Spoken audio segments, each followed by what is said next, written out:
Chapter 3 is entitled Bad Dreams. Day 3. Morning. Spike had been up for a while now. He noticed Twilight was still asleep when he woke up, and sighed as he got out of his bed and went to check on her.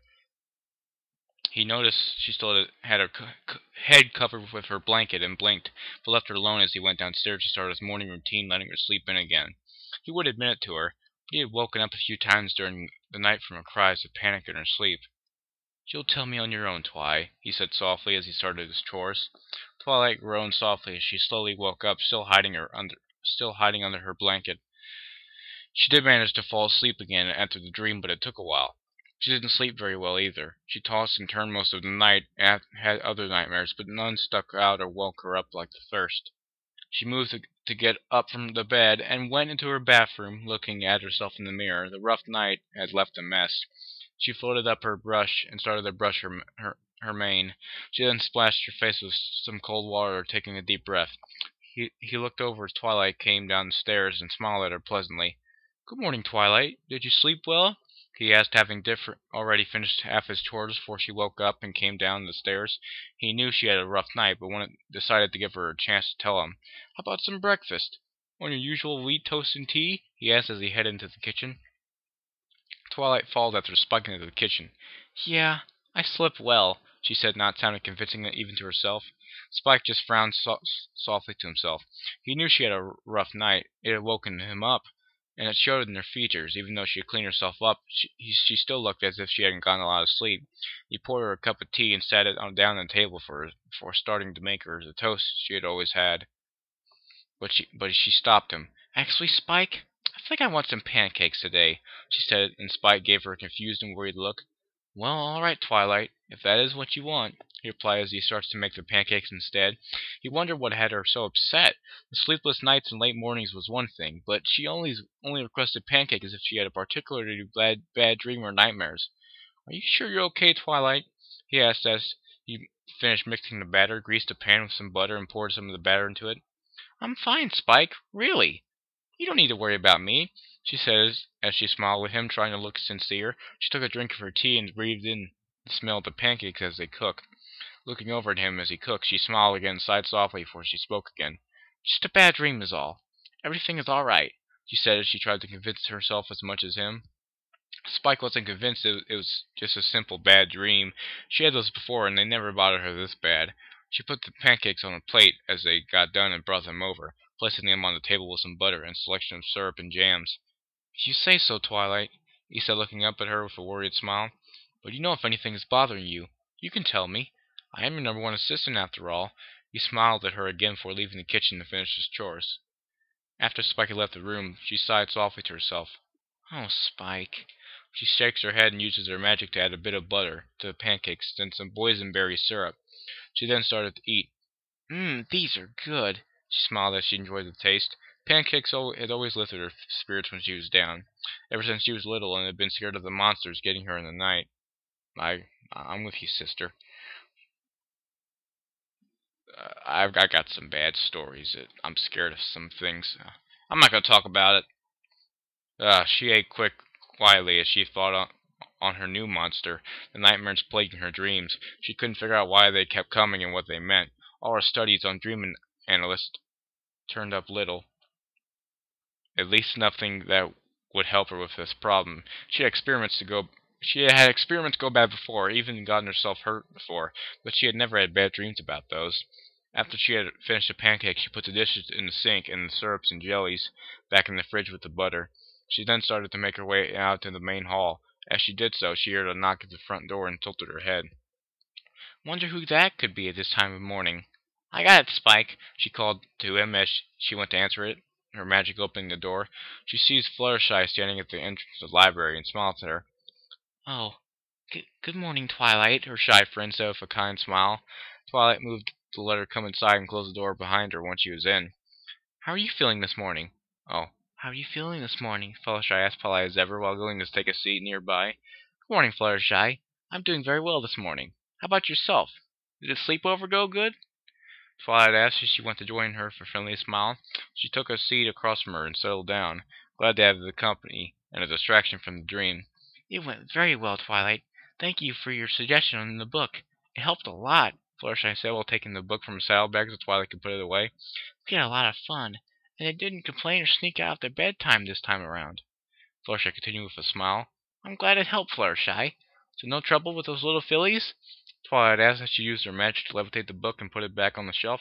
I'm definitely glad they didn't sneak out into the Everfree Forest again. Sounds like the sleepover went very well, Twilight said as she smiled back. No trouble at all. They were perfect little angels.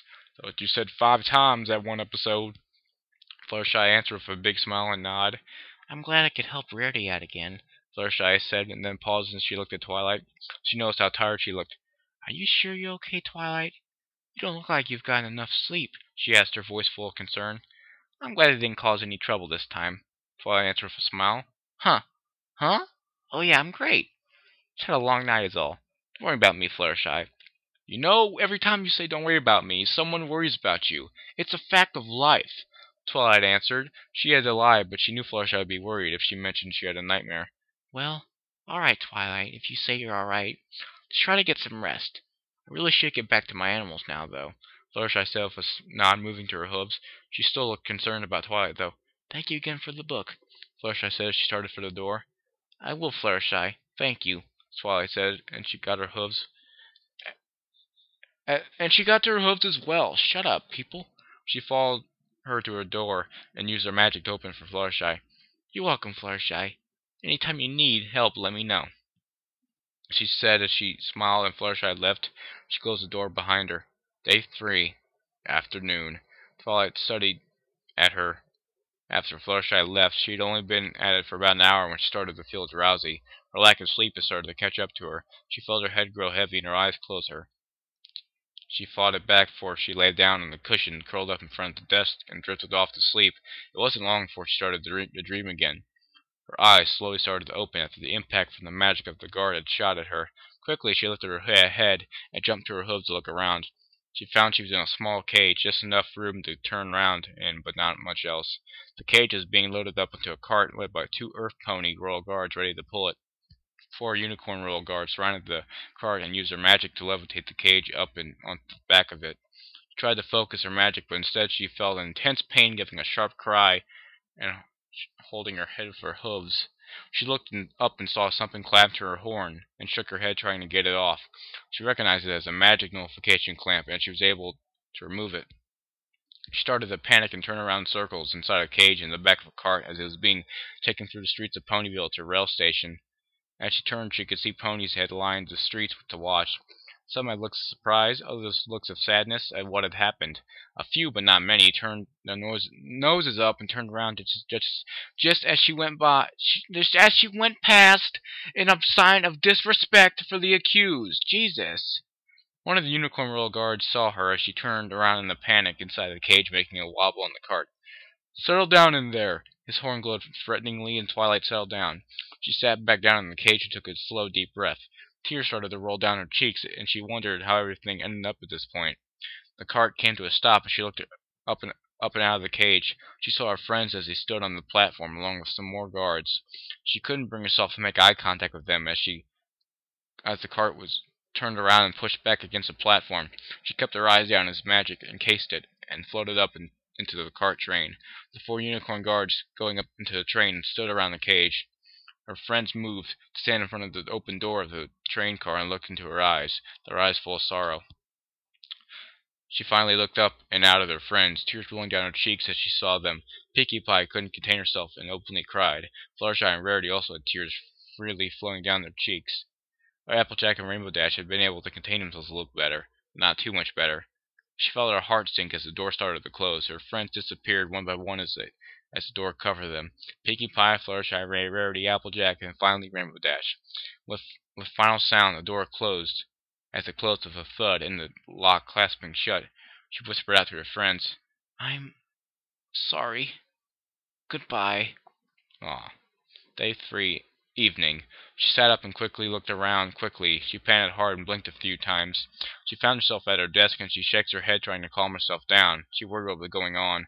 The dream seemed to just start right back up, like a book and continue where it was left off at.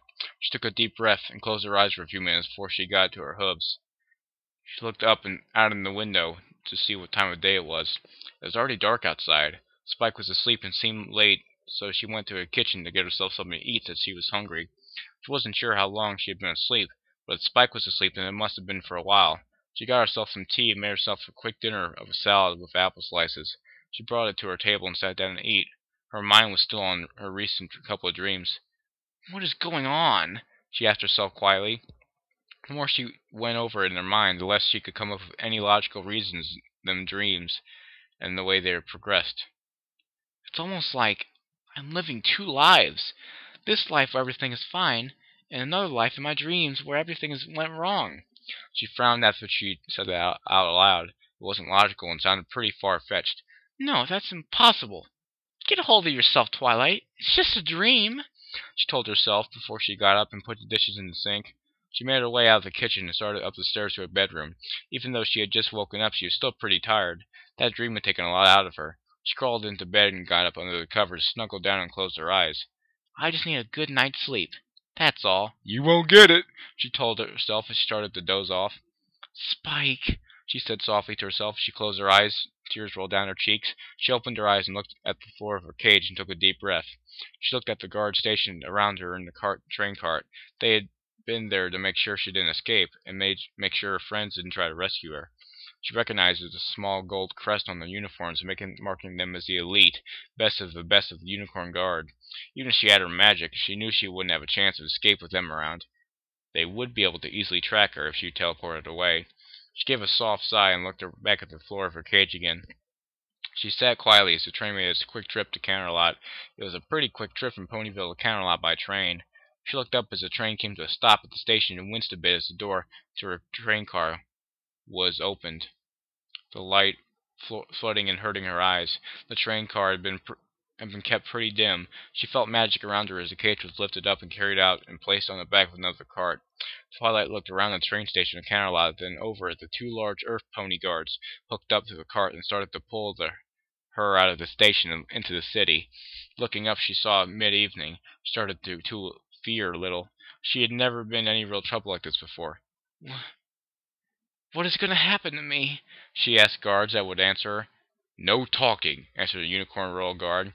He seemed to be a leader and had been with her since Ponyville. He had also been the one to shoot her. "For now, you're going to a holding cell in that castle. After Princess Celestia is filled in, you'll stand a trial for your crimes." 10,000 years dungeon, the guard said after a moment, but then firm and quiet again. They took her through the center of Camelot to the castle. Ponies lined either side of the street. Crime of any kind was pretty rare in Equestria, so a public display like this drew a crowd. Unlike Ponyville, she didn't get a lot of sympathetic looks here. Mostly looks of fear, horror, and shame. All they knew was a murderer was being taken to the castle. Despite the crowd, though, the ponies remained civil and just watched her go by. Twilight kept her gaze low, not wanting to see any of them. She felt a mix of both ashamed and humiliated, not because of the public display, but because of what had gotten her to this point in her life.